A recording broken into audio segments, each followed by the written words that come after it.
Salut à tous, j'espère que vous allez bien. Bienvenue sur On n'est pas KO, épisode 2, podcast que j'ai le plaisir de faire avec Ange Notary, coach de kickboxing à la team Notary. Ange, comment tu vas? Ça va Kevin, et toi tranquille? Eh ben ouais, tranquille, ça y est, deuxième épisode. On a traîné mais on le fait. On le fait, ouais, tranquille, tout ça on a dit, on fera ça quand on peut, tranquillement, on viendra le plus régulièrement possible et puis voilà. Ça va la forme? Comme tu entends à ma voix, je suis un peu pris par le froid. Mais bon, sinon ça va, tranquille. On n'a pas l'habitude dans le sud du froid. Ouais, non, là c'est tombé d'un coup, là, je suis pas... on va s'en contenter pour ce podcast. Eh ben, on explique qu'on est au cœur de la team Notary. On est dans le ring, là où il y a les pros et les amateurs qui s'entraînent. Donc les adhérents du club, ils vont reconnaître. Donc en tout cas, je suis vraiment content pour ce deuxième épisode d'être... dans le club, dans le cœur de la team Notary. Et ben, quel sujet pour cette deuxième vidéo. On va parler d'un sujet qui nous rassemble autour de ce podcast, le MMA et le pied-point aussi, parce que d'une certaine manière, on va parler de Wilson Varela qui va affronter Saladin Parnasse au KSW, donc le 20 décembre. Donc le podcast, il va sortir dans la semaine de la Fight Week. Ouais. Pourquoi j'ai parlé de pied-point? Parce qu'on sait que Wilson, il vient du pied-point, et je sais que tu le connais très bien par rapport au pied-point. Voilà, alors pas personnellement, mais je l'ai vu plusieurs fois combattre, et c'est quelqu'un que je suis depuis quelques années, qui est un très bon boxeur et qui, pour le coup, représente notre région, quoi. Tiens, première question, tu l'as vu... Tu as fait sa connaissance où quand tu l'as vu combattre? Alors pour le coup, j'avais déjà entendu son nom, mais je ne l'avais jamais vu combattre en vrai. Et pour le coup, j'ai assisté la première fois à son combat à l'Arena Fight à Aix, quand il a battu Bouganem. Donc tu as vu le combat? J'ai vu le combat, j'étais là. Moi je l'ai vu coup, sur YouTube. J'ai bien vu, ouais. Ouais. Justement, ils en ont parlé là, dans des vidéos. C'est vrai que c'était incroyable qu'il a affronté. En plus, c'était en short notice, de ce que j'ai compris. J'avais pas l'info précisément, mais alors, après coup, j'ai su, oui, que par rapport à il a dit qu'il devait affronter Sami Sana, tout ça. J'étais pas au courant sur le coup. Hein. Sur le coup, il y avait une très très belle carte ce soir-là, et on va dire que. Oui, il était donné perdant, clairement. Tu prends un mec quand même qui a un sacré bagage. Je veux dire, c'est peut-être un des goats du Muay Thai. Du Muay Thai, en tout cas dans le continent européen, c'est clair. Je veux dire, non, surprenant. En tout cas, c'était quand même un combat serré. On va pas non plus dire qu'il lui a marché dessus, mais franchement, c'était un très très beau combat. Il n'a pas démérité sa victoire. Et je pense que, comme il dit lui, c'est à partir de là qu'on a peut-être commencé à le prendre un peu plus au sérieux. Ouais, quand il a tapé ces noms-là. En tout cas, en termes de pied-point, parce qu'il y a eu aussi Jimmy Vienno aussi dans son palmarès. Il y a eu aussi un autre... Berrichon. Berrichon, je sais pas. Attends, j'ai pas envie de dire de bêtises. Je vais vérifier. Mais en tout cas, il a en pied-point, c'est quelqu'un qui a une carrière impressionnante. On peut le dire, c'est un grand nom du pied-point, quoi. Et même il est parti assez tôt. Il aurait pu rester dans le pied-point parce qu'il avait un avenir là-dedans encore, quoi. Mais alors après, tu vois, pour le coup, avec la rétroactivité, on va dire, je me suis un petit peu intéressé à ce qu'il a fait avant. Là, j'ai vu le petit reportage qu'ils ont sorti et tout, et je savais pas qu'il avait un tel passé déjà en MMA, pancrace MMA. Et donc, c'est pas vraiment... il est plutôt retourné à ses sources, finalement. Il est parti à un moment donné vers le pied-point. Sûrement qu'il a trouvé sa place un petit peu là-dedans, parce que comme il le dit, il est rentré de suite pro, il a vu qu'il avait sa place, il a fait un petit bout de chemin là-dedans, mais je pense que son objectif depuis le départ, il était de repartir en MMA. Je pense, hein.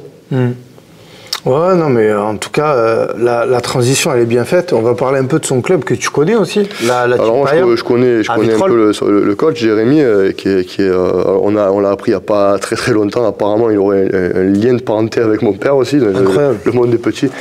Donc voilà, big up à Jérémy Payan, aussi très très bon coach de pied-point. Donc de striking, comme on dit aujourd'hui, mais lui, c'est vraiment un coach de kick K1. Hein, pour le coup, il a formé plusieurs autres gros boxeurs comme Gianni Fioranti, qui est champion du monde aussi. Et non, très très bon club. Et après, moi pour le coup, oui, je connais cette partie, un peu plus cette partie-là, on va dire, puisque c'est mon domaine, le pied-point. pour le coup, tu vois, je connaissais pas spécialement Jean-Michel Foissard, je connaissais pas spécialement ce club, ni rien, alors que toi-même tu m'as dit que c'était un grand nom du MMA aussi. Bien sûr. Et donc après, là, ce qui est beau pour Wilson, moi, ce que j'aime beaucoup dans son parcours, c'est justement qu'il vient du pied-point. Tu vois, moi, j'aime bien les combattants qui ont eu cette carrière en pied-point. Je pense à des grands noms comme Israël Adesanya, Alex Pereira. Tu vois, ces mecs-là, ils ont fait une transition et qui ont réussi aussi à adapter la transition, parce qu'on sait qu'il y a des combattants, tu vois, ils n'ont pas réussi. Hein. Il y a Saki, il y a des combattants qui ont échoué aussi. Transition finalement. Ouais. Il n'a pas démarré par le pied-point au final, tu vois. C'est ce que je pensais aussi, mais finalement, tu vois qu'il a, je sais pas combien de combats en amateur, en pancras, du coup, déjà, Wilson Varela, avant de passer en pied-point. Donc il était, et lui-même il le dit, et au départ son domaine de prédilection, c'est le sol.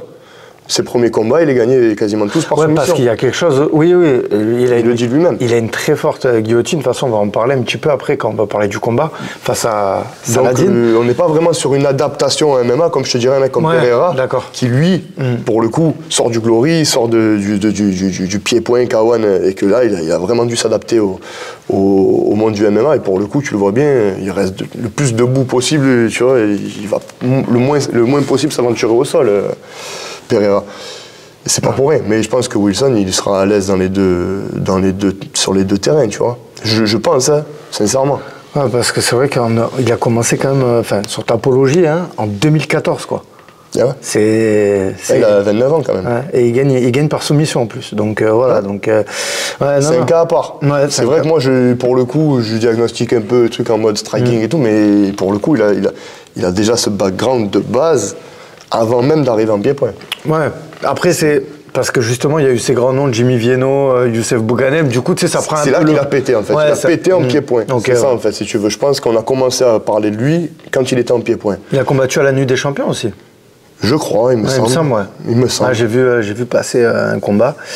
Donc du coup, on peut le dire, ça l'a fait. Le pied-point l'a propulsé un peu sur le devant de la scène, mais le MMA, c'est aujourd'hui qui le rassemble sur la table, qu'on va parler de ça, tu vois. Oui. C'est ce combat aussi parce qu'il a bien fait les choses, il a excellé. Hein.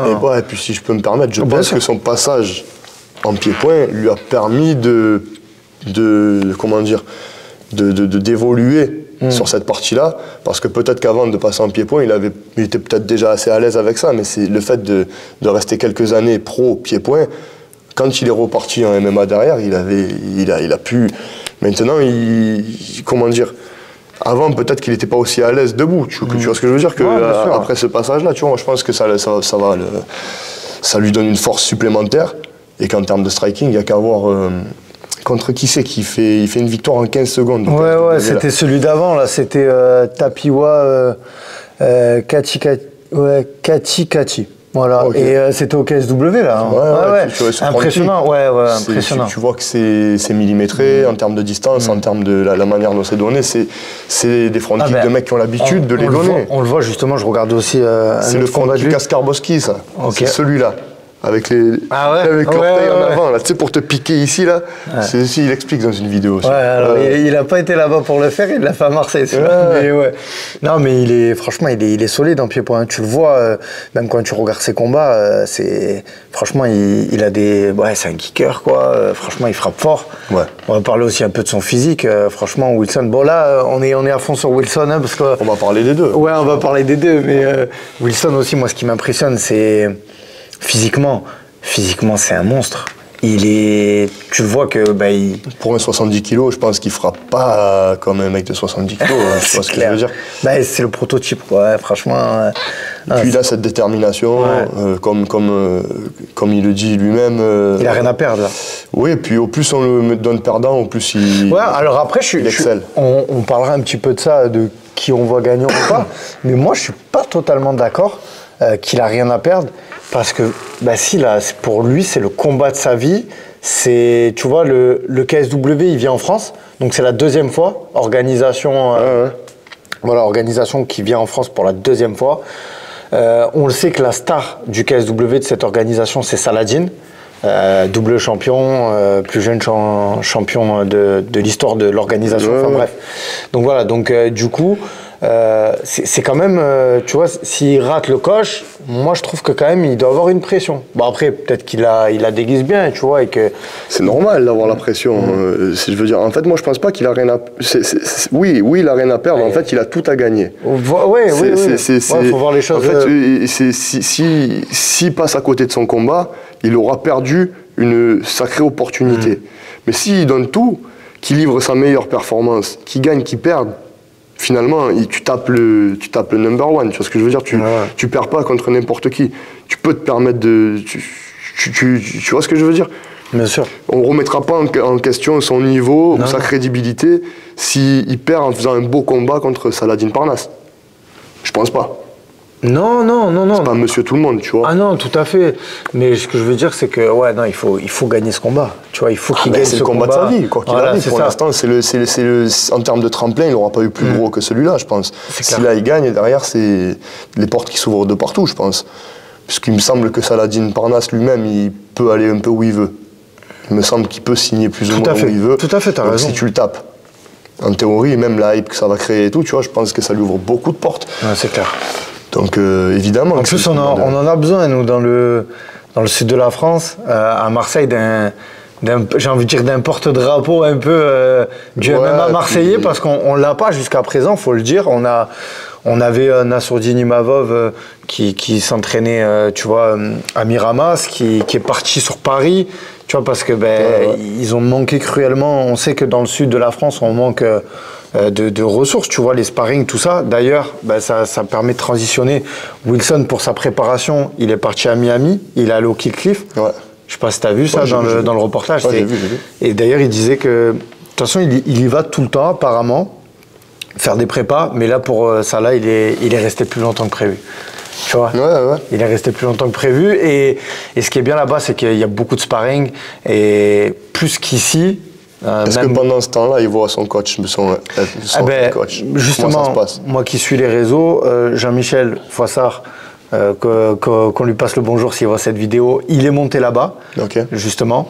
Après, forcément, là-bas, il y avait un coach, justement. Oui, il travaille en parallèle, tu vois, ça me fait penser à Nassourdine aussi, qui, il n'y a pas longtemps, il était à Kickcliff. Donc, tu vois, ils sont obligés d'un petit peu être... sous l'encadrement de... Tu peux pas venir avec ton coach. On sait que dans les sports de combat, c'est un peu mal vu de venir avec ton coach et limite de t'entraîner dans la salle et c'est ton coach qui te coach. Tu vois, tu es obligé un peu je pense, te plier à l'encadrement de la salle, tu vois. Après, c'est toujours pareil, ça dépend dans quel cadre tu y vas. Est-ce que tu y vas pour faire de la prépa physique, du sparring? Si c'est du game plan, j'estime que c'est pas quelqu'un d'autre que ton head coach. Ah non, mais je pense que c'est plutôt pour... C'est quand même une partie essentielle de la prépa.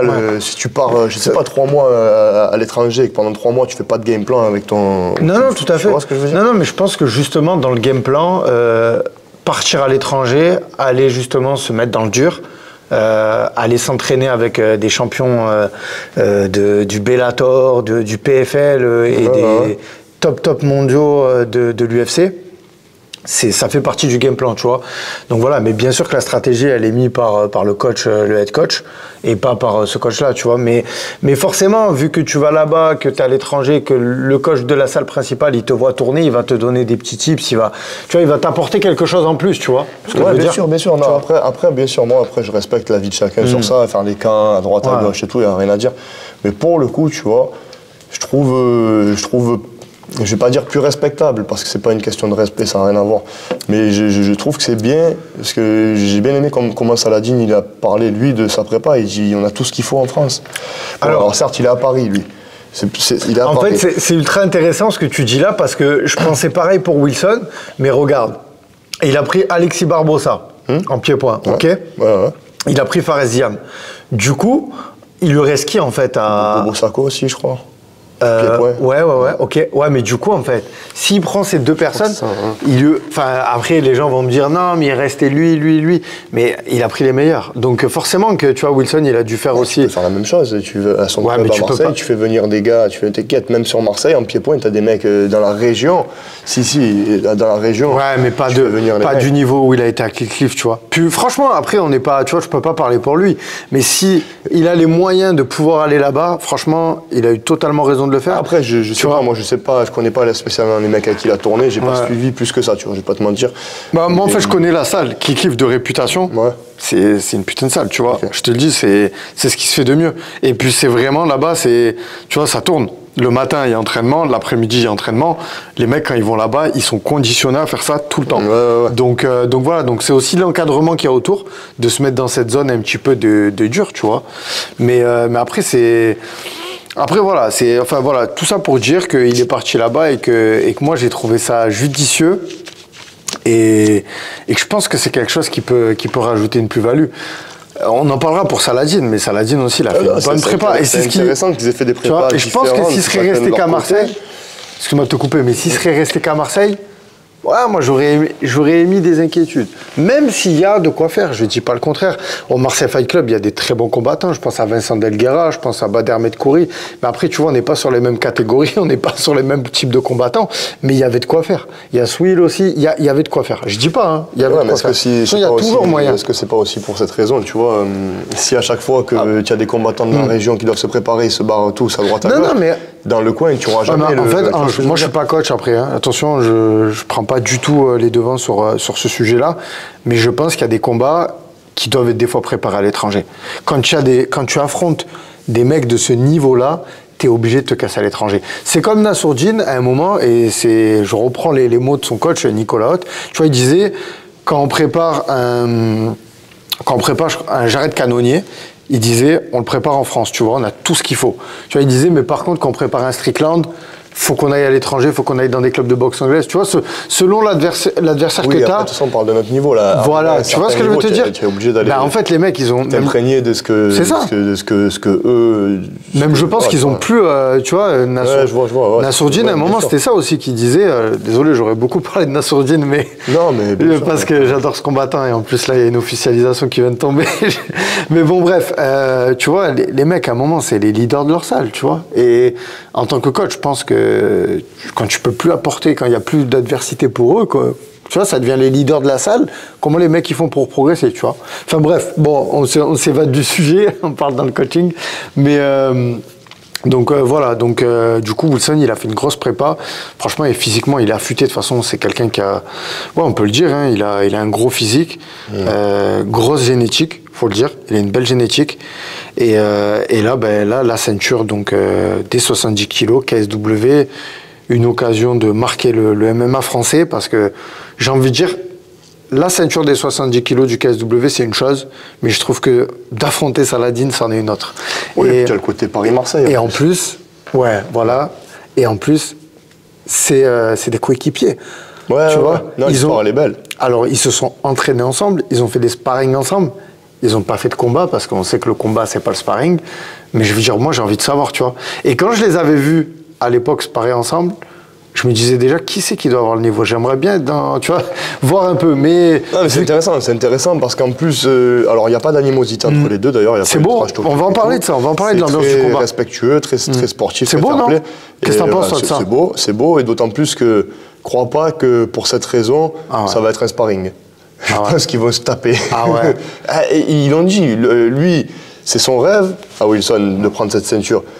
Et Saladin, il a dit, on va pas manger mon pain. Mais, ouais, tu vois, donc à un moment donné, de toute manière, c'est celui qui va être le plus méchant des deux qui va faire la diff, je pense. Tu vois ce que je veux dire? Si dans ce genre de combat, tu commences à avoir des états de... C'est foutu. Tu vois, et je pense qu'ils ont, à leur niveau, ils en sont conscients tous les deux, qu'ils sont suffisamment bien encadrés pour que les mecs autour leur disent, oublie tout le reste, vous vous prendrez dans les bras à la fin du combat si vous voulez, mais si tu veux garder ta ceinture et toi, si tu veux la prendre... Ah mais c'est vrai qu'on se rend pas compte de ça, en fait. Les mecs, ils ont, tu vois, Saladin, une pression supplémentaire. Saladin, il faisait à Marseille. Faire obstruction de ça. Ouais, franchement, c'est chaud quand même. Hein. C'est chaud. Parce que franchement, de toute façon, on le savait, quand Saladin, il y avait des négociations sur la fin de son contrat, il a re-signé au KSW. Direct, ça a été, il va devoir affronter Wilson, c'est le numéro 1. Il est sur je sais pas combien de victoires d'affilée. Donc en fait, c'était à lui d'affronter Saladin, tu vois. Et moi, j'ai dit, putain, franchement, les mecs, là, on se rend pas compte. Et même aussi les coachs, hein. Tu sais, Jean-Michel Foissat et Hatch, Stéphane Chauffourier, on peut le dire, c'est des amis, tu vois. Quand ils viennent ils ont le même manager tous les deux, c'est ça? Ils sont voilà, tout à fait. Tout à fait. Ouais. Mais ça, c'est au-delà du management. Moi, j'ai surtout envie de dire, c'est quand on les voyait, moi, je les avais vus quand ils étaient venus à Marseille s'entraîner. Je les vois, ils rigolent, c'est bonne ambiance. Et, ils mangent ensemble, tu vois. Et de se dire que là, ils sont... Franchement, moi, je mets beaucoup de respect sur ce combat, rien que pour ça déjà.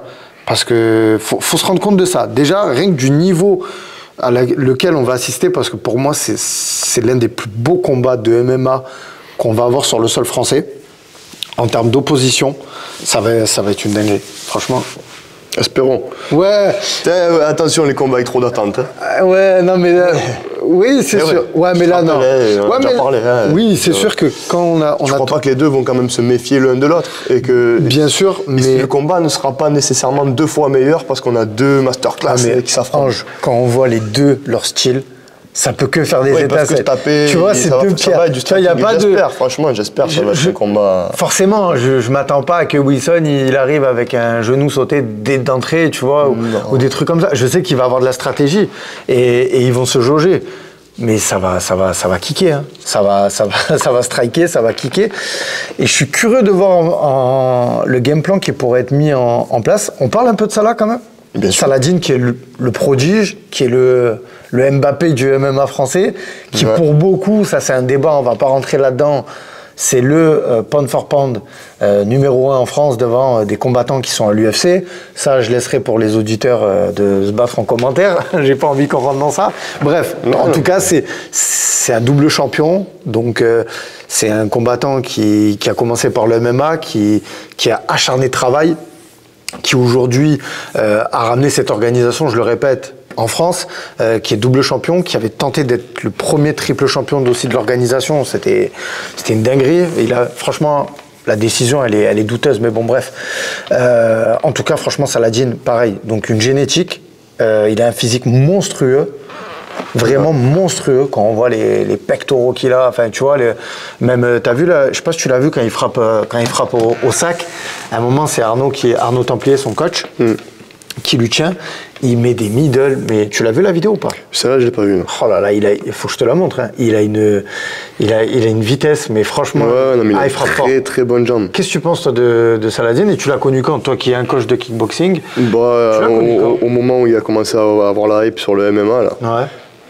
J'ai vu son nom un petit peu tourner à droite à gauche, d'autant plus je crois qu'il tournait un peu pendant un moment avec Cédric Doumbé.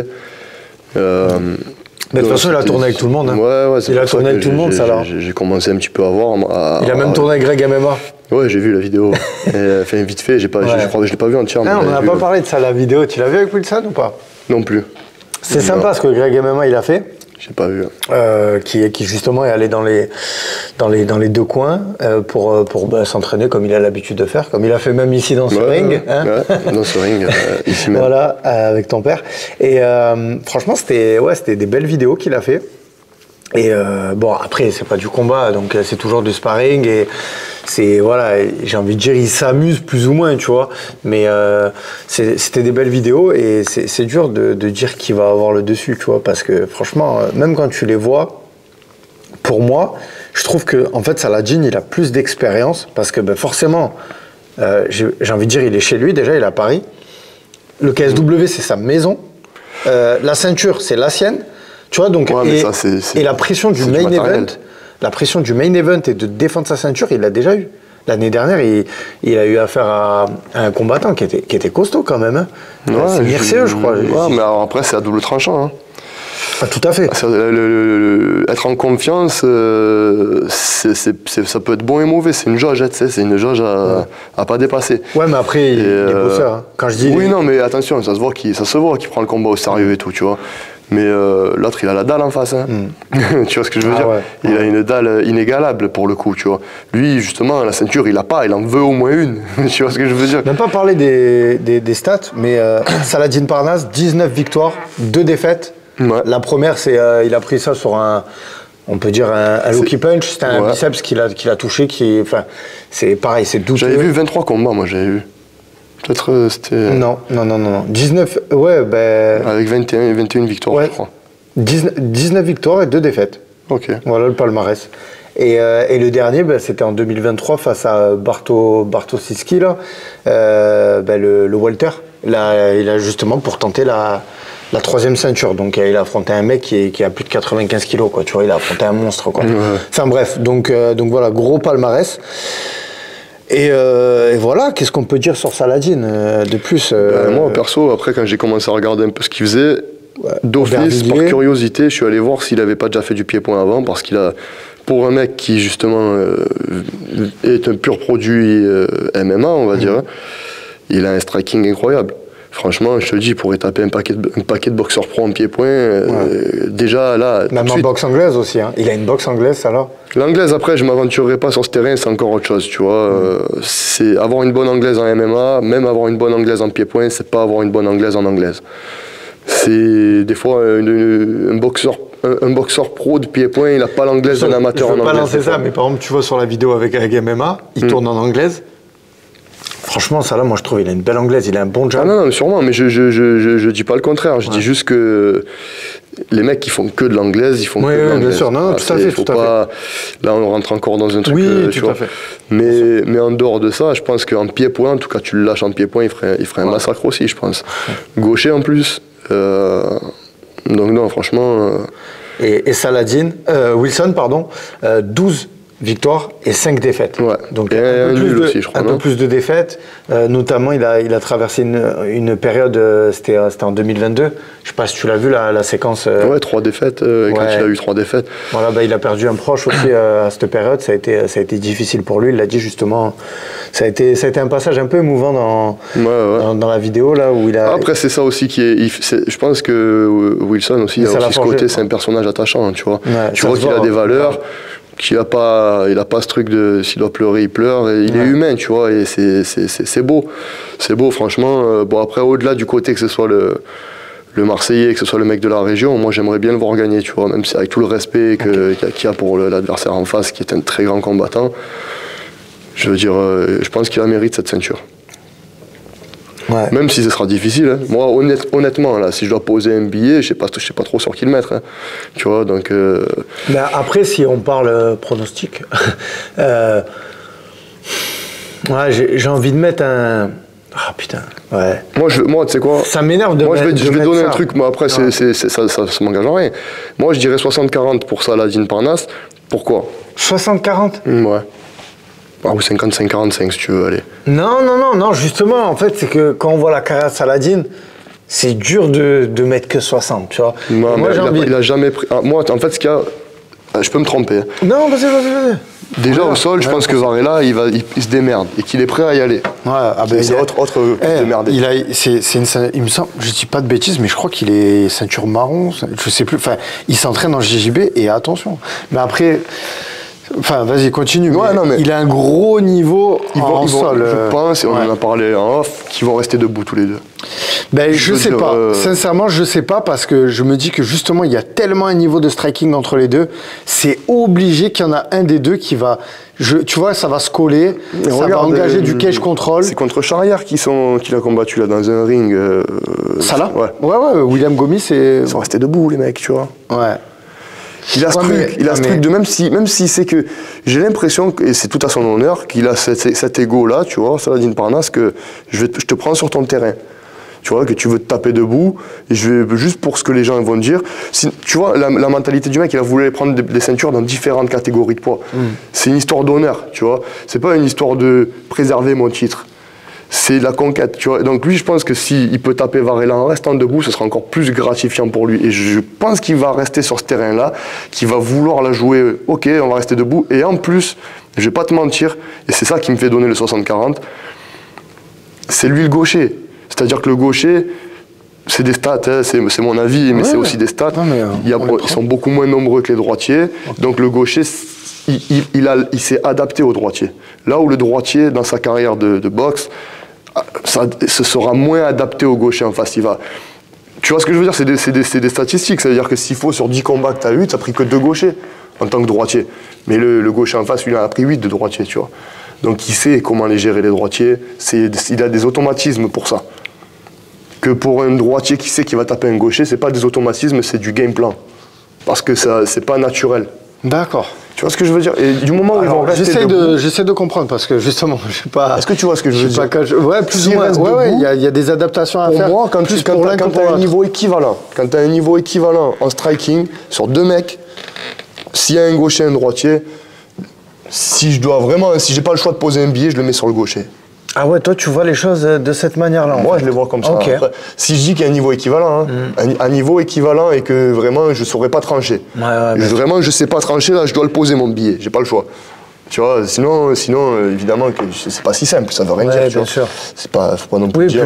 Je suis persuadé, moi, qu'au contraire, à l'inverse de toi, moi, je pense qu'il va avoir du sol. Même que Saladin, il va essayer de tenter justement, tu vois, de soumettre Wilson. Et je serais, tu vois, je serais justement avec tout ce qu'on dit de Wilson, qu'il a fait du pied-point, que tu vois, Bouganem, que Jimmy Vienno, tout ça. Et je me dis, il s'entraîne pas avec Barbosa pour rien non plus, hein, tu vois. Ouais. Je pense qu'il a l'idée en tête. Hein. En plus, il prend un Barbosa, il est grand, il est plus lourd, tu vois ce que je veux dire. Et bon, c'est vrai que Varela, il est légèrement plus grand que Saladin Parnasse. Ouais, puis Barbosa, on peut le dire, c'est au niveau au-dessus de Wilson en pied-point.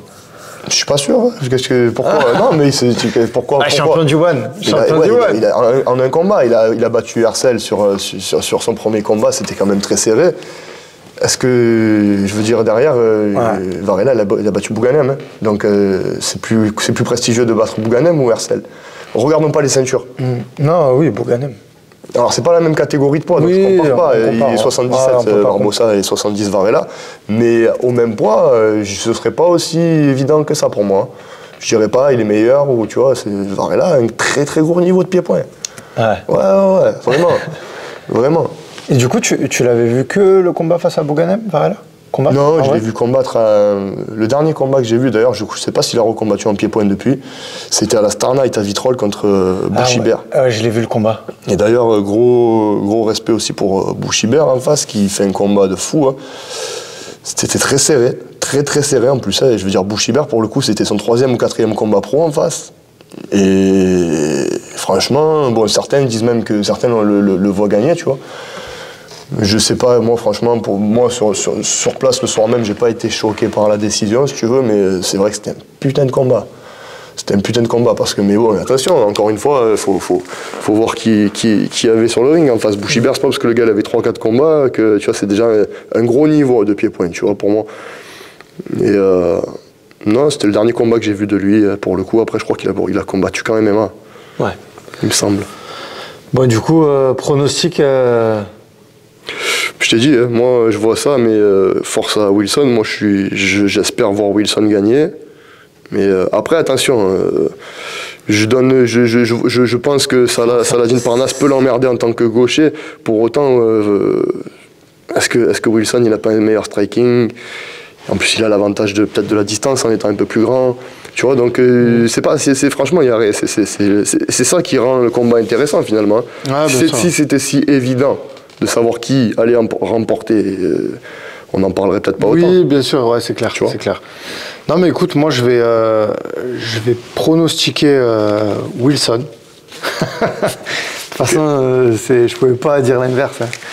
Même si, oui, bien sûr, que sur le papier, il y a l'avantage à Saladin, parce que voilà, pour les raisons que je l'ai évoquées, mais je vois Wilson gagner, parce qu'il a la dalle, parce qu'il a fait une belle prépa, et qui va nous ramener cette ceinture dans le sud. Voilà, c'est ça, tu vois. Donc je pense que Wilson va s'imposer. J'espère aussi. J'ai tellement de mal à dire comment.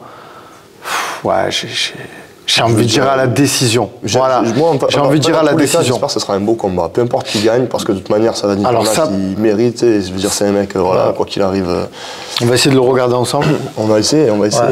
On fera un récap direct après le fight. On en parlera direct à chaud. Mais voilà. C'est marrant parce que c'est moi le gars du pied-point, c'est toi qui est plus MMA, et c'est toi qui pronostique Wilson gagnant, et moi qui pense que ça va être compliqué. à trancher. Je sais pas, je me dis c'est quand même un sacré step, tu vois ce que je veux dire, Saladin Parnasse d'un coup. Oui, c'est vrai. Tu vois ce que je veux dire? Ah oui, non mais tout à fait. Le mec est très très bon en MMA. Surtout toi qui regardes pas tous les combats de MMA. De ce que j'ai vu, je vois que c'est un sacré step comparé au mec qu'il a déjà tapé avant. Alors c'était quand même un adversaire solide qu'il avait avant, mais c'est en fait. Tu peux pas te préparer à affronter Saladin, tu vois, il est trop fort. Donc oui, je suis d'accord avec toi. Mais à quel point Wilson il est bon aussi. Mais j'ai envie d'y croire. Voilà, moi j'ai envie d'y croire. Parce que voilà, par rapport à ce que tu dis, par rapport à cette dalle, par rapport à ce truc, c'est tout à fait le genre de mec à faire mentir ceux qui le donnent perdant. Et puis, parce qu'il est comme ça. Ouais, c'est un mec de. Tu vois ce que je veux dire? Ouais, tout à fait. C'est pour ça que je suis. Tu vois, je me dis, tu vois, il suffit qu'au plus on va être nombreux à le donner perdant, en plus on va lui donner de la force en vrai, tu vois. Tu vois, et d'un côté, c'est pas plus mal. Et c'est limite, en fait, c'est un peu le moteur de sa carrière. Hein. Il a connu ça. C'est pas plus fou pour lui aujourd'hui de taper Parnasse qu'à l'époque où il a tapé Bouganem, tu vois. Alors, ça aussi, c'est un fait que je voulais dire justement dans l'analyse. C'est que, tu vois, où d'autres combattants, je pense, auraient la pression d'affronter Saladin, Wilson, il a déjà connu cette pression d'affronter des grands noms comme, tu vois, comme Bouganem, tu vois, je veux dire, donc... Non, puis il veut ce qu'il y a de plus dur, tu vois, je pense. Je pense qu'il n'est pas là pour perdre du temps, tu vois, s'il a moyen de taper le champion d'entrée, il va le faire, et peu importe ce que ça donne. Parce qu'il a cette mentalité-là, je pense. Ouais. Bah, en tout cas, winner. En tout cas, Wilson, on est de tout cœur avec toi. Wilson, il n'est jamais venu sur la chaîne. Tu vois, sur After Fight, j'ai interviewé beaucoup de combattants, mais c'est pas impossible qu'un jour on va essayer de le faire venir et quoi de mieux que de poser la ceinture du KSW s'il l'a avec lui. Donc en tout cas voilà, nous on est chauvins, forcément, on est du sud, donc on est de tout cœur avec toi, avec la team du Marseille Fight Club et aussi le club de Jérémy Payan, de Team Payan. Voilà, Team Payan. Donc voilà, ça va faire plaisir pour le sport du Sud. En tout cas, voilà, dans tous les cas, je pense que ça va être un beau combat. Et comme j'ai dit, c'est un combat qui va rentrer dans l'histoire du MMA français. Et puis voilà, je pense qu'on a fait le tour, Ange. Est-ce que tu aurais des choses à rajouter, toi, sur le combat? Moi, je pense qu'on a tout dit, franchement. Qui balaye bien le ring en début de combat. Non, c'est pas le PFL. C'est ce soir le PFL. Non, t'inquiète. C'est ce soir le PFL, ouais. Trop d'attente, tu vois. Alors attends, t'as pas de truc de fou là. Non, mais ces combattants-là. Enfin, je veux pas manquer de respect à Cédric. Je l'adore. Ah non, puis quand même, on n'a jamais évoqué le sujet, mais on n'est pas à sa place, tu vois. Non, mais ces combattants-là, ces combattants-là, ils vont pas. T'as vu, en plus, ça a pas aidé. Cédric Doumbé, ce qu'il y a eu là, Cyril Gane, t'as vu, tu l'as vu passer la photo de la radio de ses pieds là. Il a combattu Volkov et il s'est pété les pieds là, il s'est pété les orteils. Alors il y a beaucoup en commentaire qui ont dit ouais. Non même ça, mais c'est encore, non mais tu vois ce que je veux te dire. C'est courant. Là encore en amateur là, il y a pas si longtemps, dans un gala où on était, l'élève d'un collègue à nous là, qui a combattu, il s'est fait double fracture à la cheville, double fracture au premier round. Il a continué le combat entier. Ouais, il a fait le combat entier, il fait match nul. Et là, il a arrêté pour 1 mois et demi, tu vois. Ouais. Donc, big up à Maël, si jamais il voit ça, on parle de lui, je le cite même pas, peu cher. Son coach est en photo derrière, en plus, tu vois, mon poteau Tony. Et enfin, bref, voilà, pour dire que c'est évidemment que... Mais... Regarde. Ouais, c'est chaud. Tu vois la blessure au pied qu'il a eue? Ouais, moi après tu sais, on n'est pas à la place, moi je vais pas parler, on n'est pas oui, bien sûr. Tu sais pas sur quoi tu marches, je veux dire à un moment donné, la cage elle est ouverte, tu peux avoir des gens il peut avoir n'importe quoi, une punaise qui a été balancée, un truc. Si vraiment tu sens, si vraiment tu as la douleur, je sais pas, moi c'est vrai qu'avec l'adrénaline, mais si tu sens quelque chose te traverser le doigt de pied et que tu peux même pas vérifier ce que c'est sur ton pied d'appui, sur l'orteil. Pars pas dans ça, on en reparlera quand il y aura Baki Doumbé. Non, mais parce que je suis pas parlé de pied cassé et tout. Je sais pas si, il a direct moi, pensé à dans le même cas de figure, si j'aurais pas voulu vérifier mon orteil, tu sais pas, pour pouvoir combattre au moins dans les conditions commence pas à le optimales. Non, je sais pas que je défends pas, c'est juste que voilà, on n'a pas vu. Parle pas d'épines. Voilà, j'ai juste dit qu'il balaye bien au début, tu vois, c'est tout. J'ai pas dit, tu vois. Non, je t'embête. Non, parce que tu vois, voilà, dans le sens où on va avoir un beau combat, et j'espère qu'on met pas les attentes trop hautes. Quand tu as trop d'attentes sur un combat, malheureusement, des fois tu peux être déçu par ce qui se passe. C'est clair. D'autant plus que au plus il y a de l'attente, de la hype sur un combat, au plus les combattants eux-mêmes ont cette pression-là, ce qui peut t'amener à avoir un comportement différent des autres combats. Il ne faut pas se mentir non plus là-dessus. Mais bon, dans tous les cas, voilà, force aux deux, et on espère qu'il ramènera la ceinture dans le sud de la France. Et pour la suite, ouais, il y a d'autres beaux combats qui se préparent. Qu'on pourra... Ben ouais, on est le 14 décembre, il y a eu l'officialisation d'un combat, je suis obligé d'en parler. Je suis en feu con, c'est Nassourdine Imavov qui va affronter Israël Adesanya. Bon, c'était un combat qui clairement était, il y avait des rumeurs, c'était déjà teasé. Moi, je l'avais vu sur un média américain. Bon, ça fait au moins 3 semaines que je l'avais diffusé. J'avais eu des échos aussi, des bruits de couloir qui m'avaient confirmé que c'était bien là. On n'attendait que l'officialisation de Dana White. Donc voilà, donc clairement pour moi, le combat le plus important, j'ai envie de dire, du MMA français, parce que Israël Adesanya, c'est une légende. C'est de nombreuses défenses de ceinture. Dans la catégorie des poids moyens, c'est le GOAT derrière Anderson Silva. Donc voilà, donc on a le sniper, Nassourdine Imavov, qui va l'affronter donc le 1er février en main event. C'est en Arabie Saoudite. Franchement, en plus, on a un Nassourdine qui est en pleine balle. Il a changé, tu sais, à l'époque, il était au MMA Factory. Maintenant, il est avec Nicolas Haute, qui est Smart Fight. Changé aussi de manager avec Younes. Enfin voilà, il a toute une team qui est greffée autour de lui. Là, il est parti aussi à Keycliff, là où Wilson a été. Il a fait un petit stage là-bas. Il y a aussi Ilian.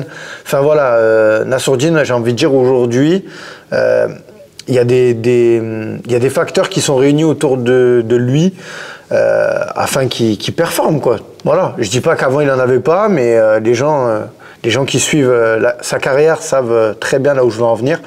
Et donc voilà, donc franchement, ça va être un beau combat. On fera peut-être une petite analyse. Sûrement, hein. Moi, j'aime bien aussi les deux combattants. Ça va encore nous rassembler parce que évidemment, notre chauvinisme nous... Adesanya pied-point. Hein. Ah non, moi je m'en fous, je veux voir le Français gagner. Ah non, mais bien sûr, non mais ça c'est même pas un débat, mais ce que je veux dire, c'est que ça rassemble encore un peu ce qu'on a dans ce podcast. Le débat, ouais, par rapport à ça, bien sûr, oui. Voilà. Alors après, Adesanya pied-point, mais il a tellement un gros bagage. Le mec, il vient pas que il n'a pas que ce passé-là, mais on en parlera. Ouais, non, bien sûr, tout à fait. Non, mais franchement, sur le papier, c'est un beau combat. Trop content, hypé à mort. Ah, je te jure, ça m'a refait ma journée. C'est un beau cadeau de Noël qu'on a avant. Ouais, donc on pourra parler de ça, on pourra faire une petite analyse de ça, et puis pourquoi pas aussi, puisqu'on en parlait d'Oumbe Baki 2. Ouais. Je sais pas s'il y a une date qui est tombée. Non, la date, elle n'est pas encore. On sait que ce soir, il y a le PFL, donc... Ouais, il te hype ce combat, t'as envie de voir la revanche? Oui, quand même, évidemment. Moi, je veux voilà. Il faudra juste passer l'aspirateur dans l'octogone avant qu'il y ait le combat. Ouais, c'est obligé. Là, ils vont faire une blague avec ça. Sponsorisé pas. Dans le combat qu'il a fait, Doumbé, il est rentré avec il en joue maintenant, tu vois. Bien sûr, mais il a raison. Mais après, bien sûr. Non, écoute, je re-regarderai et j'espère encore voir Doumbé gagner. J'ai rien contre Baki, c'est juste que c'est mon... Là, c'est le chauvinisme pied-point qui parle, qui dit que voilà, tu vois, normal. On en reparlera. On en reparlera. On a de quoi faire 45 minutes juste sur le sujet aussi. En tout cas, c'est cool parce qu'il y a plein de sujets qui nous rassemblent. Toi qui es coach de pied-point et moi qui est passionné de MMA. On n'est pas KO. Voilà, les gars, c'était l'épisode 2. J'espère que vous avez apprécié la vidéo. Si vous êtes restés jusque-là, merci beaucoup pour l'écoute. N'oubliez pas de liker la vidéo, vous abonner à la chaîne. N'hésitez pas aussi d'aller suivre Ange sur ses réseaux et la team Notary. De toute façon, il y aura des contenus qui arriveront au fur et à mesure de l'avancée du podcast. Donc voilà, passez de bonnes fêtes de fin d'année à tout le monde qui auront regardé cette vidéo jusqu'à la fin.